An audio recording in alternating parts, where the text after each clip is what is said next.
A big thank you to Lexar for sponsoring this week's video. Hello everybody, and welcome to the latest episode of me ruining the view of a place by standing right in front of the camera.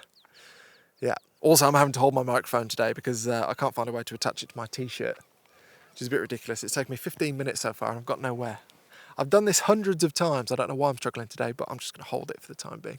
Right, I have come to West Wales today, at a place called Llangranog, and I've come for sunset, as you can probably tell, which is 9:45 this evening. It took me 3.5 hours to get here, so 7-hour round trip, so I'm hoping that sunset's quite good and sort of befits that 7-hour round trip.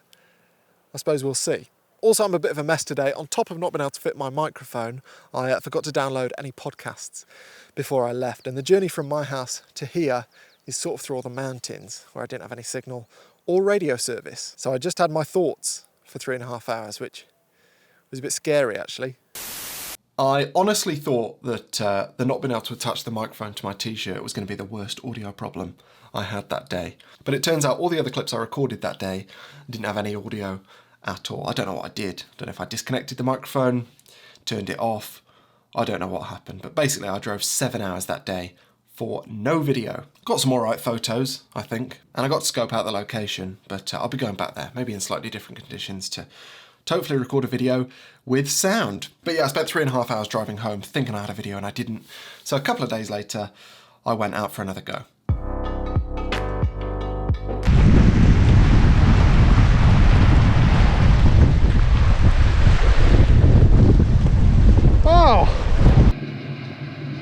I've recorded plenty of videos with lots of wind in them. It's not ideal. I've also recorded lots of videos with lots of rain. Again, that's not ideal. When you have the two together, basically makes it really, really difficult to record. I did get one good photo though. I really like this shot. I think it captures the mood. I sort of like how soft the mountains have gone in the background because of the rain in front of them. And I like the little out of focus white cresty peaks of water in the foreground. And yeah, I'm happy with that, but again, no video. And actually, on my way back to the car, I saw a woman in her dressing gown, which, I mean, she must have basically woken up that day, gone downstairs, put the kettle on, and thought, I'm going to go to the mountains now. So kudos to her. There must be an award for that. Anyway, yeah, again, no video. So here's take 3.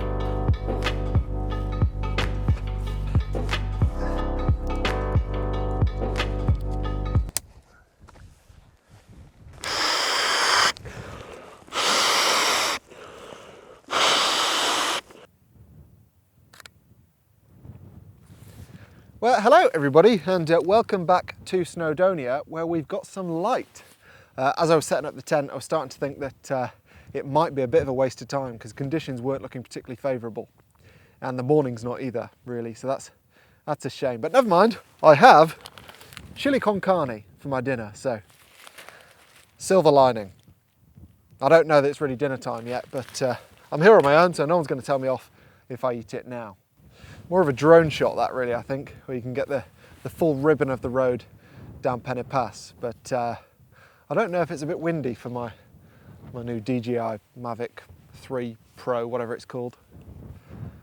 I'll test it after chili con carne. I mean, when it's freeze dried, it looks like Bombay mix. Look at that. Can you see that? Doesn't look great.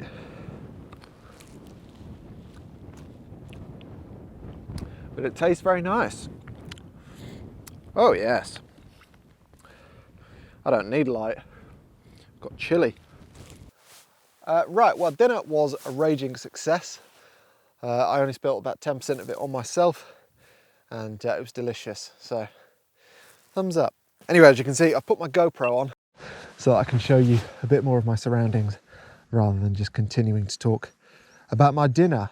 So yes, over here is the valley down towards Llangwynant, and you might be able to see it on this hillside, the miners track, which winds its way around to Snowdon, which is that peak there. If we come around here, I can show you what I'm aiming for tonight, or what I'm hoping for. Kind of dependent on the light really. As you might be able to see in the distance, there is a slither of light over there. There are no clouds on the horizon. If it stays like that for the next hour and 20 minutes or so, then I'm hoping that as the sun sets, all of this high cloud will light up. Probably not, but you can always hope. Anyway, while we wait, I did want to take a quick minute to say thank you very much to everybody who watched the video that I made a few weeks back in Tuscany, where I shot for a morning exclusively on this Lumix GX1. I had a lot of fun making that video, so I was quite pleased to see it did all right, and I wasn't particularly surprised to see that it did all right in terms of views, purely because I called it something like my favourite camera cost £50 or something to that effect, I think, and people love a bargain. But I think the main reason I was quite pleased it did all right was that I think it acts as quite a good antidote to the kind of comment that I get every now and then, which is something to the effect of, oh, I could have taken that photo with that camera, or photography must be easier when you've got a professional camera, or oh, it's all right for you with that camera. You get what I mean, that sort of thing. And I don't really take them personally because well, I just don't really care, to be honest. But what I do find frustrating about it is that those people are robbing themselves of the opportunity to get better at photography, because they're not apportioning any of the blame for their bad photos to themselves. It's all about the camera. And when you think it's just the camera that needs to improve and not you, I think that ultimately means that, yeah, you're not going to spend any time trying to get better yourself. And that's just a bit of a shame, I think. And for the record, I really don't think you need the best gear, particularly in kind of outdoor landscape type photography, because the best cameras typically are the best in things like autofocus and dynamic range and low light performance. And I mean, if you're shooting like weddings or events or sports, those things can be really important because they're fast moving, dynamic environments to be shooting in. But in places like this, if you need more dynamic range, you can just exposure bracket. If you need better low light performance, you can just shoot with a longer shutter speed, typically. You don't normally need the best autofocus performance because you're just focusing on a single point and it's not typically changing or tracking anything like it might be in wildlife photography. And even with things like lenses, they don't have to be the sharpest lenses, because typically in landscape photography or outdoor photography, you're afforded the opportunity to shoot at the sharpest possible settings for that lens. So yeah, for photography like this, I typically don't buy it when people blame their gear for not getting good photos. And if you ever find yourself in that thinking trap, try and pull yourself out of it. And I often end up in that trap, and I have to work really hard to pull myself out of it, but it's worth it, because if you can force yourself to try and improve versus thinking that it's only your gear that needs to improve, then ultimately that is where your improvements are more likely to come from. Still no light.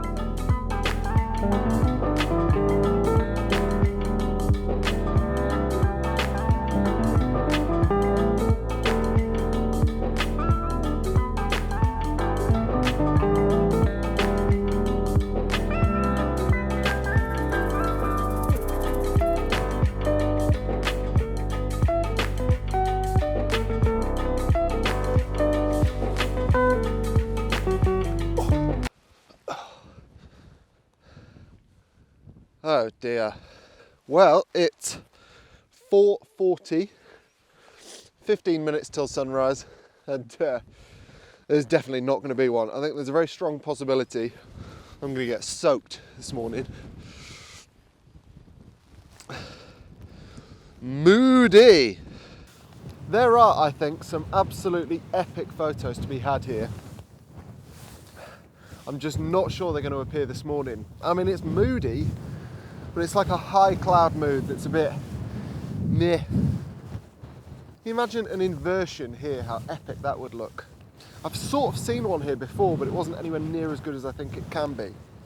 So I think I'm going to come back in the autumn and, well, hope for an inversion, basically, because this is an awesome location. Also in the autumn, I won't be eaten alive by the pollen. Look how puffy my eyes are.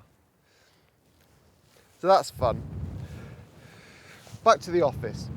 Fun camp, definitely a fun camp, but no photos to really rave about. And also that hay fever has turned into this cold now, which is not so fun. I did get this shot in the morning of me sort of stood on this rock, but not a massive fan of that really. Anyway, I finally got a chance to talk through the differences and my thoughts between a professional camera and a not so professional camera. And actually, when I went to the beach, I took a photo, basically the same photo with each of these two cameras.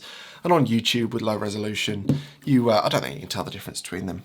If you were to pixel peep, Obviously you could. I mean, this camera's got 16 megapixels, this has got 61 megapixels. It's really quite obvious. But if you're viewing these photos online at sort of a sensible resolution, as most photos are viewed these days, I really don't think you can tell that much of a difference. And certainly not the kind of difference that exists in the price of these two cameras. I mean, yeah, this costs £50. This costs over 40 times more if you were to buy this used as well as this used. And so obviously for the first £50 you get this camera, and then for each £50 you spend after that, all the way up until you've spent 40 of them, you get very small incremental improvements, which are definite improvements, but I suppose the question is, do you need them? And I think a lot of the time in landscape and outdoor type photography, you don't really. And if you're new to this channel, it definitely begs the question, why on earth did I get a camera like this then?